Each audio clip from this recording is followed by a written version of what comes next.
Welcome to Mindflow Radio. Mindflow Radio. She's Jaylyn. And he's Monty. So buckle your seatbelts and get ready to take a trip towards reality.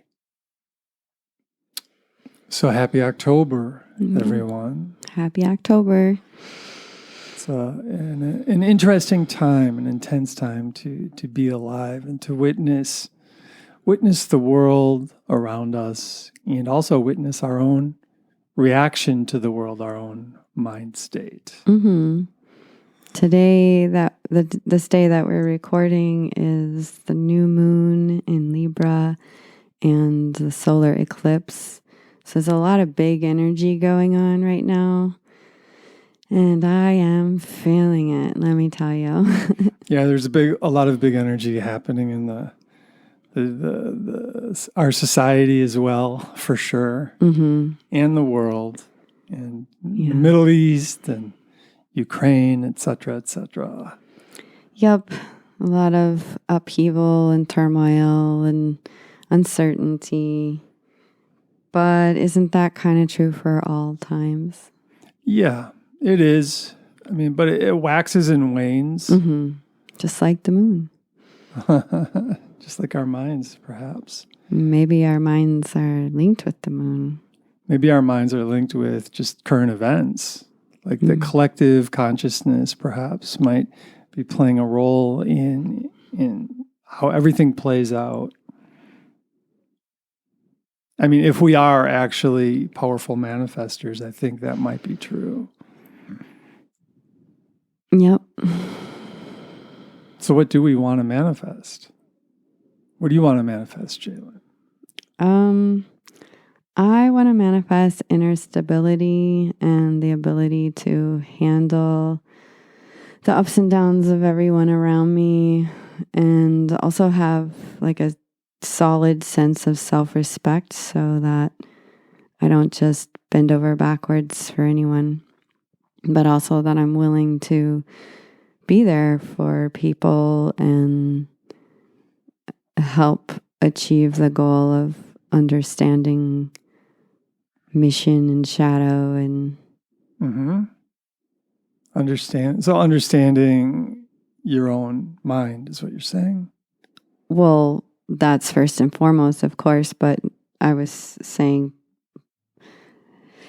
rather than be an island, that I can be there to help other people understand their own shadows and their own path to inner stability, rather than being thrown around by the vibes of the time. You know, I mean, if you think about cavemen and just the process of becoming civil, it wasn't an easy thing. And I think the people that were able to continually come back to center and come back to stability are the survivors. Right, the ones who are more balanced and clear-minded, perhaps. Yeah, and didn't like lose it every time something went wrong, which is sometimes what I do. But right. I don't want to be like that anymore. So I've been working very diligently on my own inner stability. That's good. That's good. I mean, that's very related to what I'm working on as well. I mean, ideally for myself, what I'd like to manifest is just to develop some kind of Christ consciousness that emanates from my mind out into the world and our culture. And, you know, recently I think I've been pretty much failing at that, but it is a goal at least, you know, and just I try and visualize like like an orb of light that just, you know, I bring into my mind, into my head, and then that light just shines out into the culture and affects the collective profoundly, you know. And like I said, I think I've sort of been failing, but that's a goal that I have at least. I think honest assessment is really important. So to be able to notice where you're at in your goal is paramount to the goal being met. Yeah, right. Right. The whole key, though, is like when I notice myself failing, not to beat myself up, because that just leads to more negative energy, right? Mm-hmm. And just to realize that we are all humans, and part of the human condition is we all make mistakes, right? And when we make a mistake, finding forgiveness for ourselves and others, and ultimately just developing this place of compassion for all people, which is probably part of the evolution of humankind, is that we can actually have compassion for each other, no matter what skin color, what religion, what financial status, any of that, all these barriers that we set up in our minds. It's like, oh, I can't like those people, and those people are dumb, and those people are blah, blah, blah. Mm-hmm. They're inhibiting my happiness. Yeah, right. Just pointing the finger at them, and they're like, oh, they're terrible. And if I could just get rid of them, then everything would be okay. And that's the mantra of war right there, Mm-hmm. And if I hold that in my own mind, that kind of mantra, blaming, shaming others and myself, then in fact, if there is such a thing as a collective consciousness, which there probably is, if I hold that in my mind, the blame, the shame, then I am part of the problem. And when I do that, when I am part of the problem, part of me realizes it, and then I just feel like, oh, now what? How do I change this? How do I? Yeah. But I've noticed for myself, a lot of it just boils down to being able to forgive others and forgive myself. Mm-hmm. Essentially, forgiveness is a habit. And if I'm unable to forgive others for their mistakes, guess what? Then when I make a mistake, I'm unable to forgive myself as well. So the talk of compassion for all, it's like easy to say, right? But a challenge to accomplish. But a worthwhile goal for myself, at least. That's the way I see it. And I think just even moving in that direction is a positive thing. Mm-hmm. And I kind of want to circle back to the idea of assessment and where we're at in the sky. And one of my good buddies, Ryan Evans, was sharing about the South Node eclipses being a time of letting go of things that no longer serve. Mm-hmm. So with what you're saying and what I'm feeling, how do we assess what it is we're clinging to that's causing ourselves and our culture and our collective conscious suffering? Right. And I think that's no matter what time of year this is, and no matter what time you hear this show, it's always a good time to assess. And at this time in our skies and in our culture, it's a great time to assess how can we let go of old patterns that really just aren't serving, and how do we become conscious of those patterns so we can even begin to let go. Yeah, that's a great point. Just how do we become conscious of the old patterns? And what you're talking about is how do we develop metacognition skills? Which is just cognition of cognition, watching our own thoughts, and from a scientific perspective, mindful metacognition. And to be able to mindfully watch our own thoughts, we do need to have the ability to find some stillness in our minds. Because if our minds are overwhelmed with chatter, with data, with blame and shame, it just leads to anger and guilt, and then we just get swept away by it, and we're unable to really look at it clearly. Right. So finding a bit of stillness is probably step one to developing the mindful metacognition, which is imperative if we're really going to be able to identify what is the status quo as far as our thinking goes. What are the patterns? What are the habits? Absolutely. And then once we're able to see that, then we know what we can work against, or perhaps just prevent the old patterns by just finding more stillness and really working on finding that forgiveness and compassion for each other and ourselves. I think another way to say stillness is presence.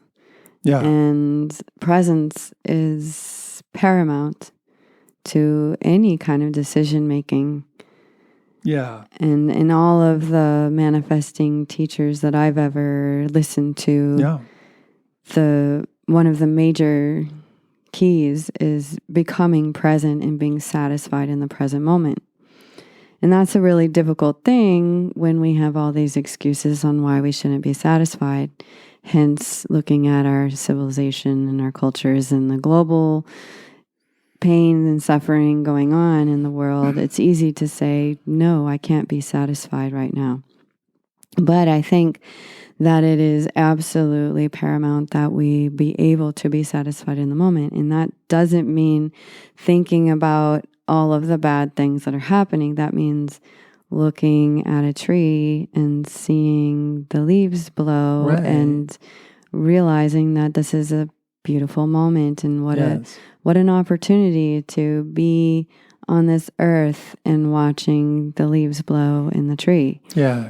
What you're describing is just having moments where your mind transcends analysis and just is fully in a place of connectedness with the present moment.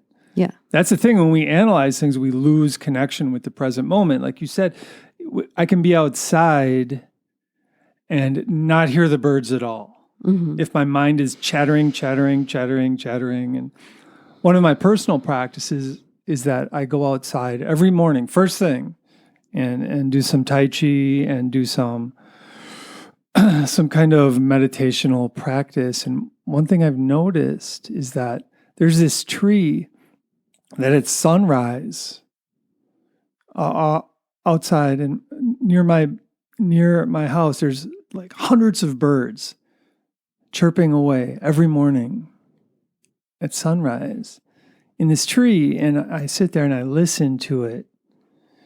And in some ways I feel it's interesting because this morning as I was listening to it, I'm like, I'm probably the only person hearing this right now. Or maybe not. Maybe other people are hearing it as well. But I was like, oh, this is like a solitary just like experience for me. And it's something I re-experience every morning now because it's been happening every morning for the last couple of weeks. I don't know how much longer it'll continue, but just hearing those birds is an easy way for me to just be present, at least for a few moments. And I think what you just pointed to is the ever-present change that is happening, and that these birds are here for these few weeks, but how long will they be there?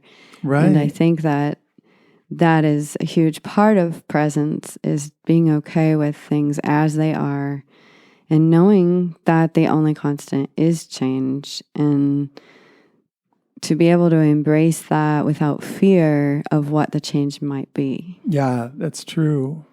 And another question, another way to look at listening to the birds. Sometimes I feel like as I hear the birds that they feel that I'm connecting with them. So through the observation, through this pure observation, perhaps I'm shifting some sort of energy. I mean, you're connecting with the presence of everything. So the trees are present, the animals are present, everything's present except humans. And so when we're present with the natural world around us, then we're tapping into more of what is real for our planet. Well, and, according to modern physics and the observer effect, if you're able to fully observe something, you actually change what you're observing. I mean, at least relative, they've discovered that as we observe photons, little, light particles, that the photons actually behave differently than when we're not observing them. And that's just it's called the observer effect. They discovered that in the late 1800s, believe it or not. And it was the beginning of quantum physics. And scientists are still grappling with this. They still don't really understand it. And, what is this thing, this observer effect? And I think it goes to the idea that where your attention goes, energy flows. Yes, indeed. And that we're, in fact, amazing manifestors. Yeah. Which is scary if you think about it, because if we're amazing manifestors, and how many people doubt their ability to manifest? Yeah, how many people don't realize it at all? The psychological reality of the situation is, once we realize that we're all like extremely powerful manifestors, perhaps actually we're vastly more powerful than we can understand. But once we start tapping into that, we just feel psychologically more empowered, and we develop this growth mindset. And the question is like, what do I want to manifest? How can I do this? How can I create you stay focused and not feel like everything's against you and forget it, I can't do this. Yeah, but even considering that it's a possibility is a step in the right direction. Because that's something they essentially don't teach us, but it's something that we need to learn to evolve. Yeah, I'm one of my favorite teachers right now, Dr. Joe Dispenza. He talks about how we are in charge of our manifesting, and the big question is, well, if that's true, then why did this happen to me, or why did that happen to my family member or my best friend or whatever? And his answer is that when we don't take control of our ability to manifest, then we are at the mercy of randomness. And so, and who knows, the randomness of the manifesting energy in our own minds, or is it the randomness of just the, chaos theory or whatever? That's not truly known, but we can take power, we can take authority, I should say, instead of power, of our mind. And again, using that metacognition, tapping into the present moment, taking time for stillness, taking time to get out of the analyzing mind, and take our authority. And I do think that people who are good manifestors have a greater responsibility. And it does seem from what I've seen in my life that the people who are good at it get smacked down when they're off course. The universe smackdown or divine smackdown of, it's just kind of like a wake-up call, like, better. Sort of like the carrot and the stick. Kind of. Like both are real. Oh, yeah. And that's just part of the human condition, perhaps. But it is possible. It is possible that we can begin to work more effectively with our manifesting abilities and be more effective and efficient. And perhaps that's part of the evolution of humankind. Who knows what humanity is going to look like 500 years from now? Yeah. That's hard to even imagine. Well, honestly. My buddy Akshay, the way he says it, 500 years from now, we'll all be beige. Our skin color, So, we won't have to worry about all the racial stuff, because maybe we'll all just be this mixed conglomeration of like superhumans that get along. But right now, we have to learn how to get along. I mean, that's the thing.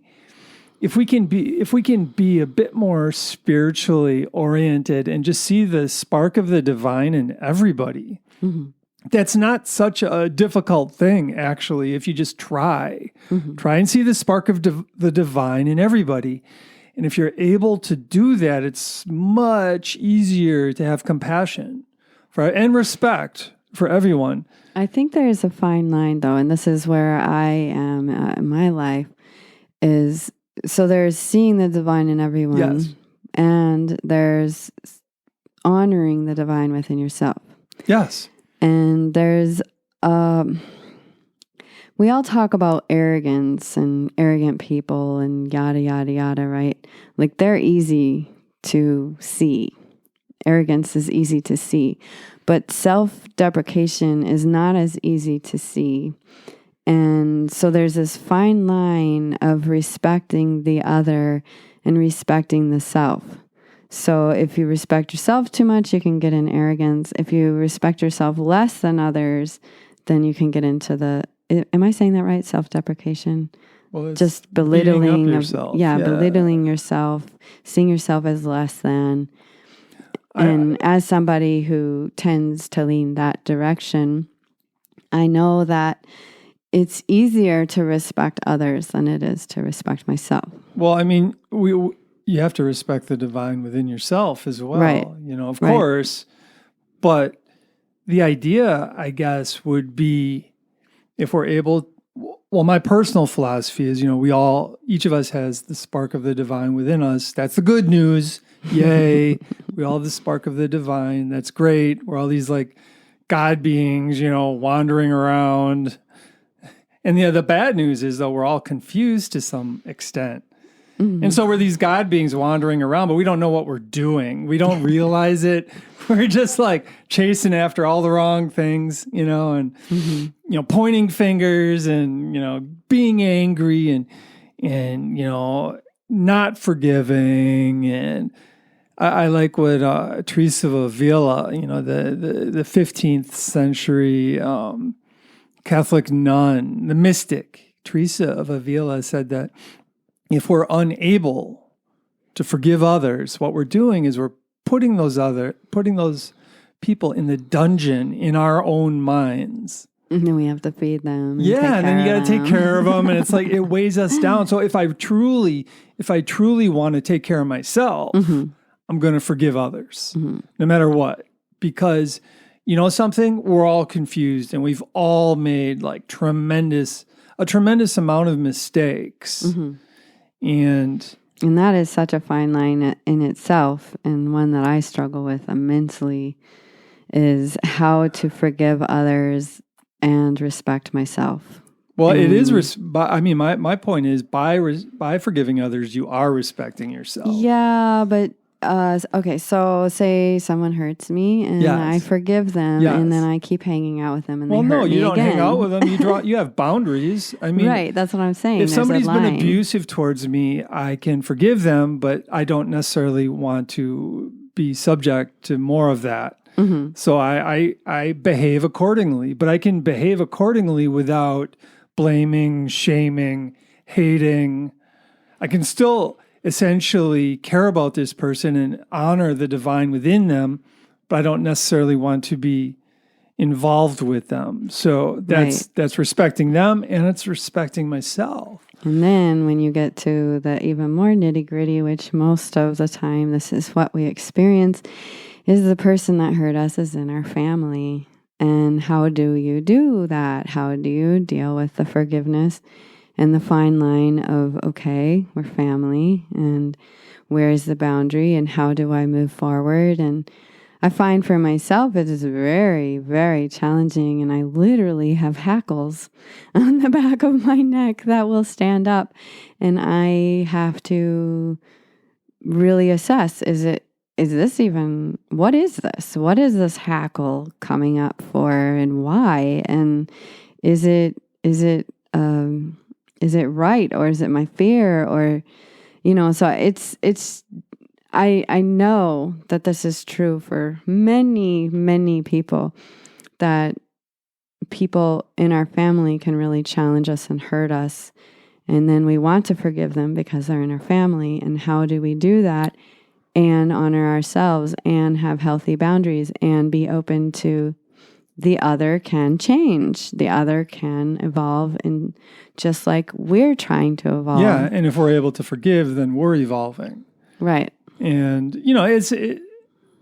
family, friends, whatever, just people across the globe, forgiveness is forgiveness, and boundaries are boundaries. And I don't know, every situation's different, playing it by ear, but if we can have that if we can see the divine within everyone, it just makes everything easier.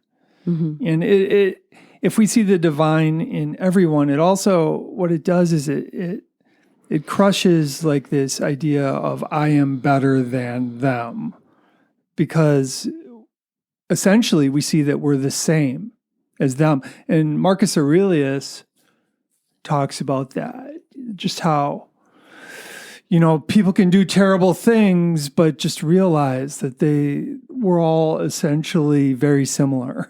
Mm-hmm. We all have shadow. We all have a dungeon. We all have things we've done that aren't very proud. We're not proud of them. Well, most people have done like really terrible things in their lives, and it's just it's because we're confused. I mean, we got to cut other people slack. We got to cut ourselves slack and just move forward. Yeah, that's the way to get out of the status quo mindset. Because the status quo mindset is very based on judging others, blaming others, hating others, self-righteous anger, victim stancing, justification, all of that. Yeah, you justify your hatred. Well, that's self-righteous anger right there. And victim stancing is a huge problem in our culture. It's passed down from generation to generation, and we've all got many generations behind us. So there's just this shadow of victimhood and persecution. Sure. I don't think there's anyone who doesn't feel persecuted. Well, it's all a matter of perspective, and in some ways we all are. We're all held back by, situations. I have to pay my taxes and blah blah blah, and where does that money go, and da da da da da. Why, sure. I can feel like victimized because of that. Certainly, Well, I think it's a little more personal than that. Well, sure, I can think of a lot of ways I can feel personally victimized as well. But the point being that if I can just not develop that victim mindset.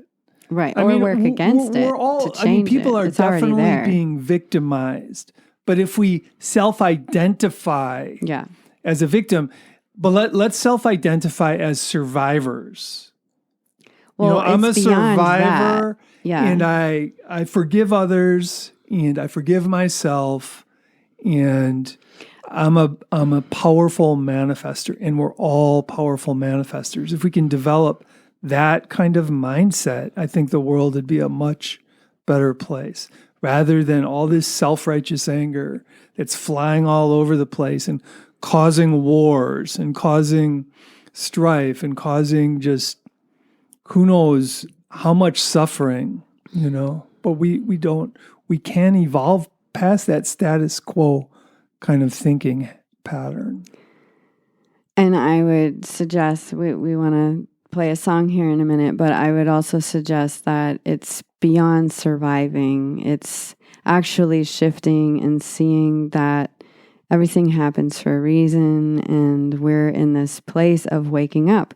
And sometimes we have to wake up by getting shook up, and these things happen so that we question, who are we? What is my shadow? What is this darkness? And these things happen in our lives to bring us to a brink, and everyone experiences it in their own way, in their own story. And it's not about just surviving. It's about seeing the divine in the pain and suffering that we just went through, and how can we come out the other side and go, I get it. I understand, and I am growing past it.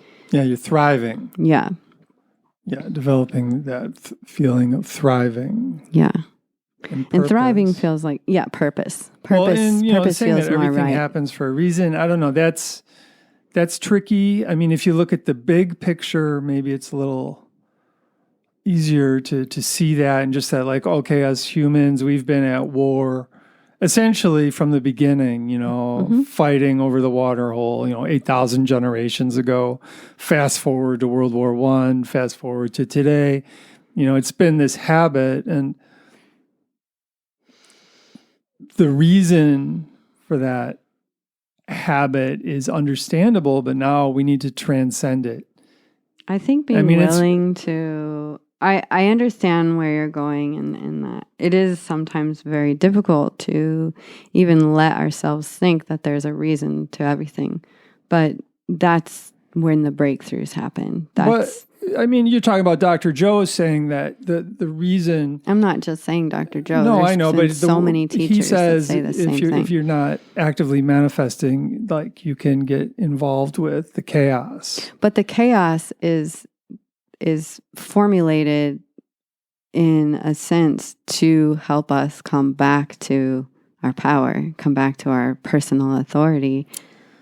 Sometimes. Well, yeah. I mean, it's just like, it's just challenging. I mean, and to say that, I just think that if we can work on evolving our minds, we're going to be in better shape. And who knows where the chaos is going to lead us. And who knows if there's, multiple lifetimes we have to work with. And who knows if there's a heaven, and who knows all this, I'm going to believe it. I'm going to believe in the divine. And then I think that it's empowering to believe that it happened for a reason, because then you can find that reason. But that might be a really difficult pill to swallow if my legs just got blown off, for example. Right. So that's why I'm like pushing back against that idea. But even so, if somebody feels like it was they're just a victim of it. Yeah, it was just like this crazy. That's really a lot of mental suffering. Well, yeah. Well, there's going to be a lot of suffering for somebody who gets their legs blown off. I mean, there's no way around it. Mm-hmm. And it might just ruin their life. And so be it, and it's just, we need to find just compassion for everyone. I think it's easier to find compassion for everyone and to find forgiveness, to work on those skills as a way of evolving our mind and finding more peace and love, essentially. And Jesus talks about, love each other, love yourself. Your body's your temple. Love your body. Love each other. Love your enemy. This radical love philosophy. I think if we move in that direction, we're better off. And that, agreed. Yes. Okay, so we're going to play a song for you. I think what we're going to be doing is sharing from our show at the Harvest Parade. And I will give you a little background after you have an opportunity to hear. So hang tight, and we'll be talking again in a moment. Yes.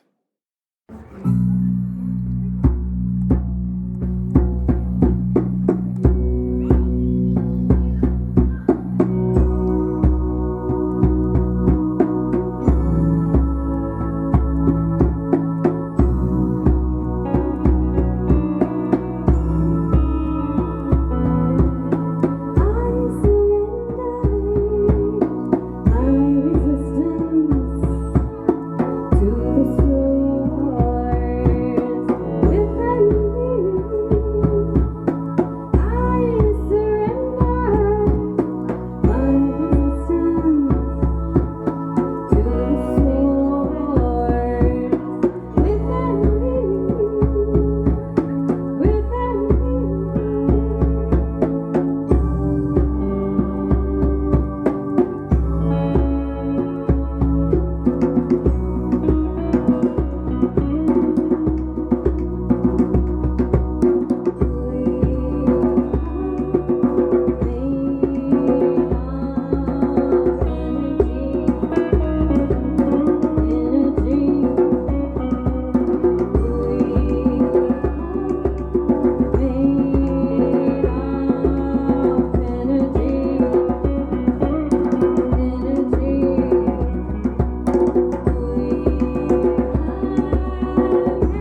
Let's rock this world. Bring some peace and love, all right? You'd think I was from the 60s. I think I'm from the 60s. Okay. What's next?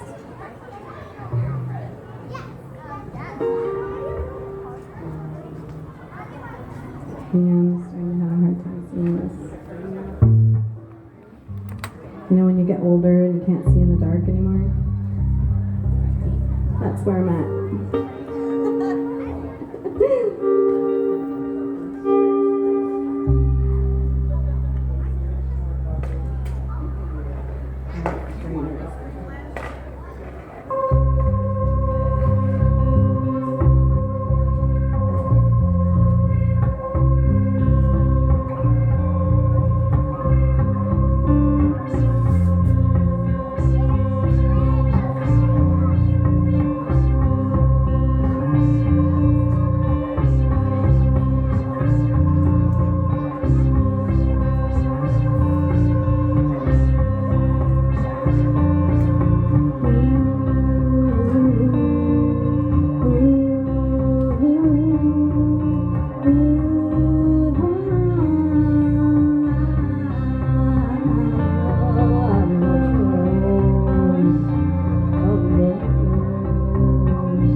hope you enjoyed that. That was a little taste of our live show at the Harvest Parade last weekend.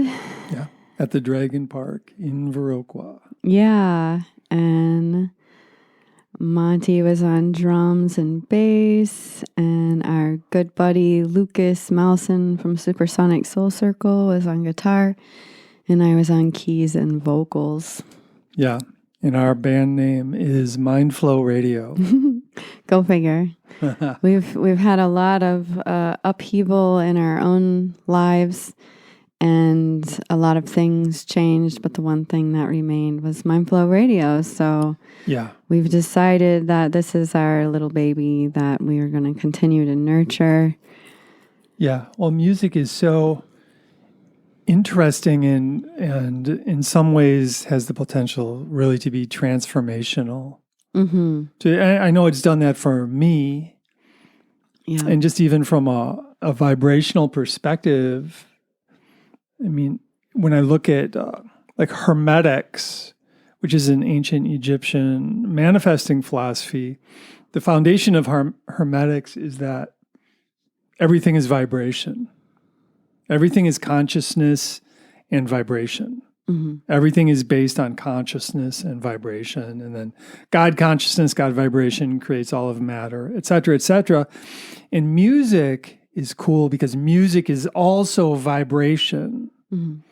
Just really obviously waves of sound, mm-hmm. rhythms, melodies, messages. And I think it's a very... I think messaging is very important to think about. Well, and even just vibration. Yes. Mm-hmm. Yes. And personally, the song you heard is in a 5/4 time signature. It's an unusual rhythm that the Western mind is not used to hearing. So it's a different type of vibration that enters your consciousness if you're really hooked into a 5/4. And personally, I believe the 5/4 is a very beautiful rhythm. Mm-hmm. I think it's interesting because ever since we began playing music together 9 years ago, you thought it was special that I could play the 5/4, and for me, yeah, I'm just playing music. I can hear where the 1 is, and that's all I need. I don't need to. If I try to count it, I get lost. So I don't. I just listen to where the 1 is, and I am able to play along. Yeah. And apparently that's rare. Yeah. It's extremely rare, and for whatever reason, it could be all that yogic chanting you've done over the years. Mm-hmm. Because that tends to be in like different time signatures. But for whatever reason, yeah, playing the 5 has always come very naturally to you. Mm-hmm. And I mean, I can't be the one that starts it, though. I just can play along. Right. And for me, I've played it so much, it's natural as well. But it's just through like massive amounts of training, mm-hmm. essentially. I think one thing that you say that is so interesting is how 4/4 is how our culture has created music and received music for decades and decades, and it's it's just the normal, it's the known. Yeah. And yet there's so many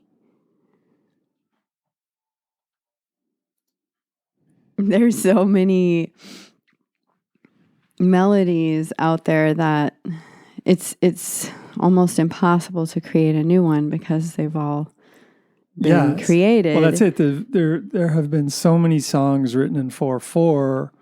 I think all the melodies are essentially used up. So I mean, all the and so I listen to a song in 4/4. It's a lot of it is just like they'll take a melody from this song and a melody from that song and they'll like mix them all together and it'll be a new song. Mm-hmm.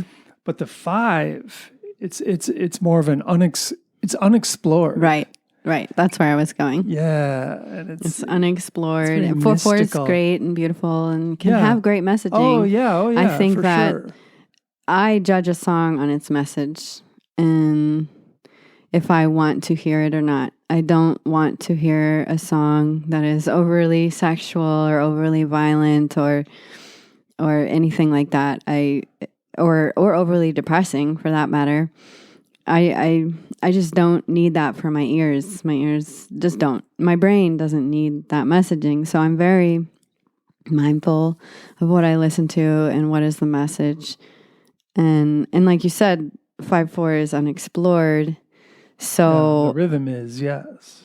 And all of the melodies that are available. Oh yeah. And so it's kind of fun as a musician, or I would say I'm a vocalist by the many years of the one thing that I've practiced the most is my voice, just because I was raised in a church and that didn't use instruments and the voice was the instrument. So I learned how to read music and all of that from a very young age and sang through high school. Mm-hmm. And so it's very, very natural to me to use my voice and to think about a 5/4 rhythm and be able to find a melody in it is so fun for me personally. Yeah. It's like a challenge. Yeah, that's great. Yeah, and you do a great job with it, and you always have.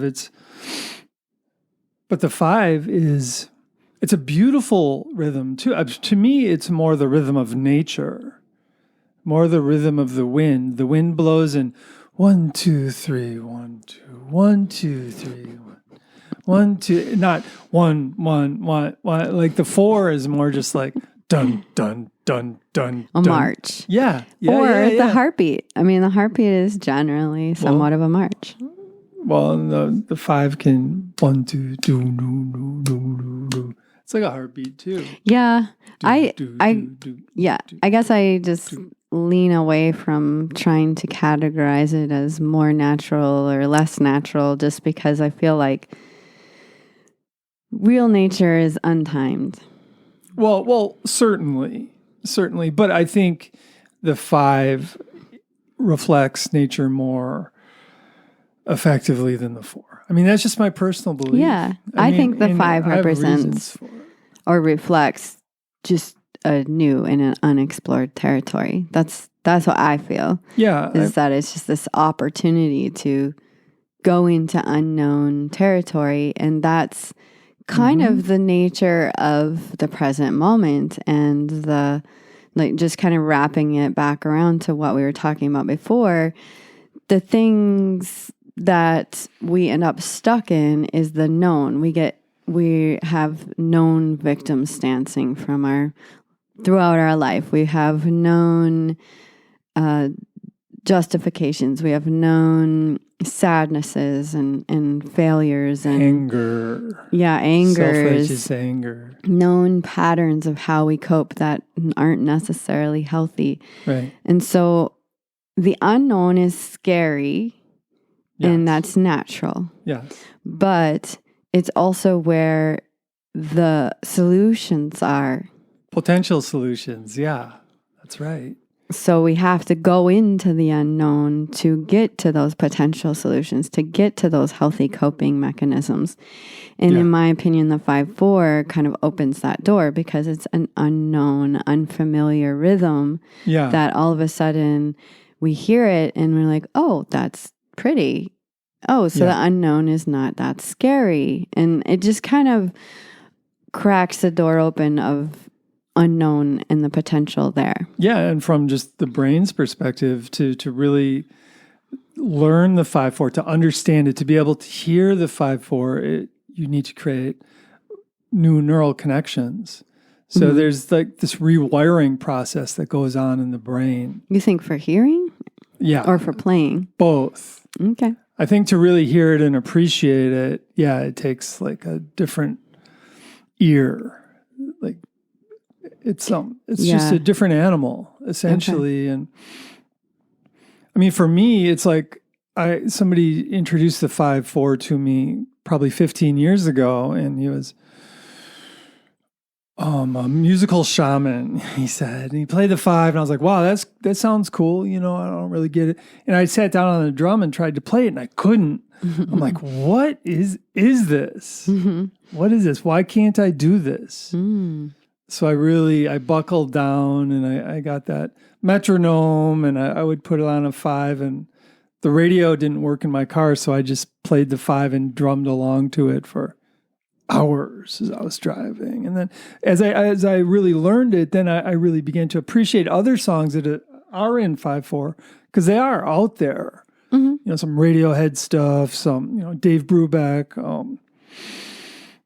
etc. There are a number of songs in 5 out there, and some of them are done really well. And I really began to appreciate those more as well, and just saw all this as a way of expanding my consciousness, essentially. And then it became interesting to me. It's like, oh, okay, so that works for me. So if I compose music in 5/4, is it going to help others expand their consciousness? And it's just an interesting question. And I think it's worth, for me, it's just worth doing, because if I'm not playing the 5, if I'm not playing music, if I'm not engaging in that, I just get depressed.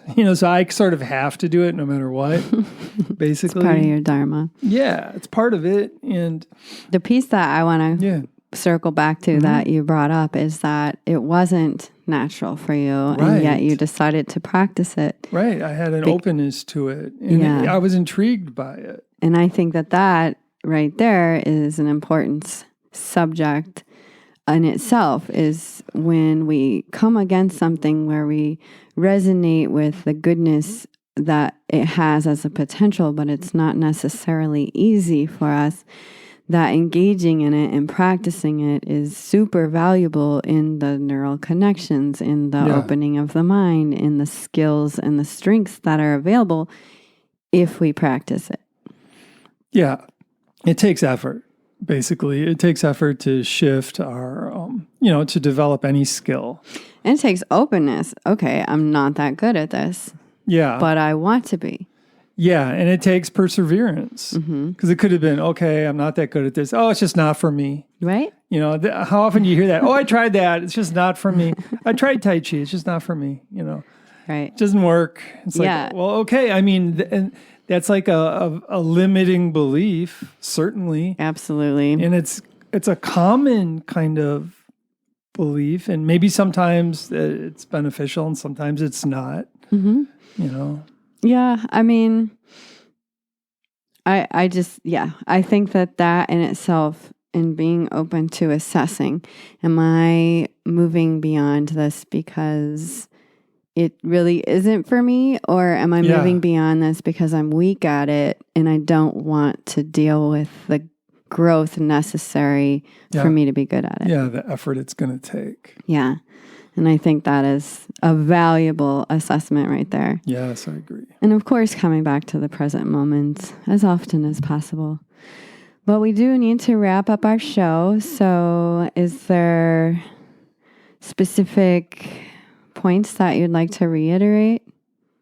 Oh, I don't know, just finding kindness, I guess, for ourselves and for others, and maybe at least pondering the idea of the most compassionate thing we can do for ourselves is to find forgiveness for ourselves and others, and just at least pondering that and moving towards that. And my suggestion is just to try and see the divine in each of us, the spark within each of us, but also knowing that we're all confused and that we all make mistakes. And just having fun with that perspective. It can be a lighthearted perspective. It can be. Certainly. When we don't take ourselves so seriously. Yes.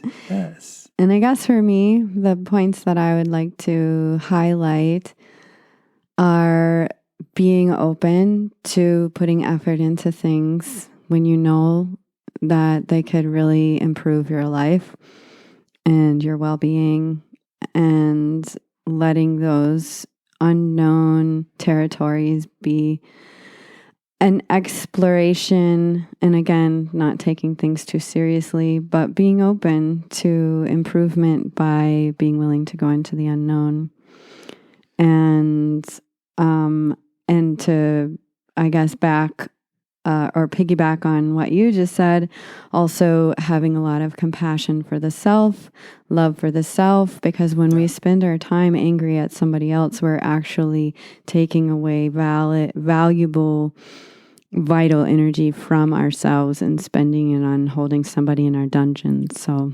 yeah, that's right. And anger, is appropriate sometimes, but when we cling to it, that's when we're just hurting ourselves. Mm-hmm. All right. So y'all have an awesome month. I do request that if you enjoyed this show, share it with a friend. I think that these contemplations are so valuable, and maybe we're not saintly or whatever, but we are bringing up contemplations that if we all sat down and thought about them, we could be open to new solutions. That's it. Let's just work on evolving. Yeah. That's all, evolving ourselves. And ideally, as we can improve the functioning of our own minds, that it'll improve the collective. And boom. And there we go. We're all evolving together. Yeah. So we're going to go out with a song, and there will be a little bit of announcement at the end if you are still around. So be well. Have a beautiful October. Enjoy the changing of seasons and allow the changing of seasons within. Yes, peace and love. One more for you. Again, we're Mindflow Radio. We have a monthly show on WVRT where we talk about mindful living and play music for you. And it's Sundays, first Sunday of the month at, I think, noon or 1, maybe. I don't know. But we're Mindflow Radio. So this is our last one for you, and feel free to dance.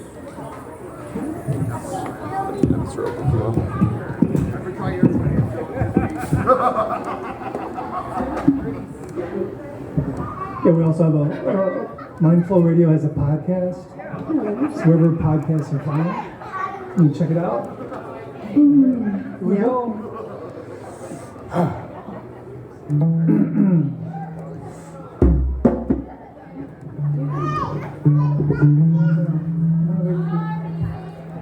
Okay, here we go.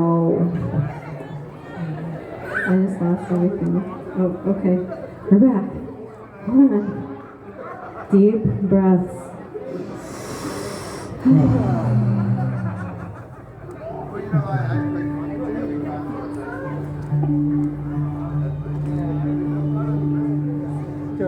I got it. Here we go. All right.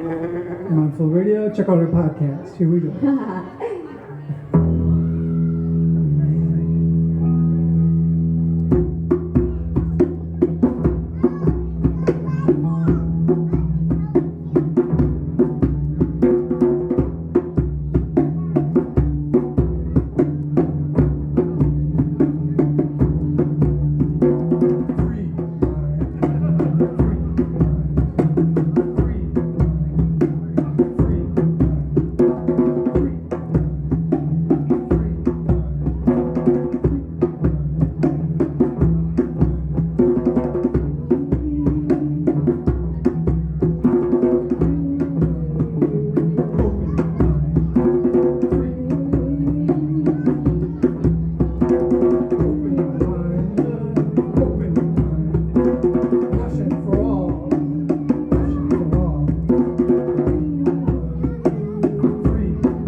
Mindflow Radio. Check out our podcast. Thank you very much. Thank It's you. a beautiful event. So I wanted to let y'all know in the event that you are still hanging out with us that you may be interested in our winter retreat that we're going to be holding in Lake Geneva at the Abbey Resort. It's called Glisten. And it's a 3-day meditation retreat that will include Tai Chi, Qigong, dance.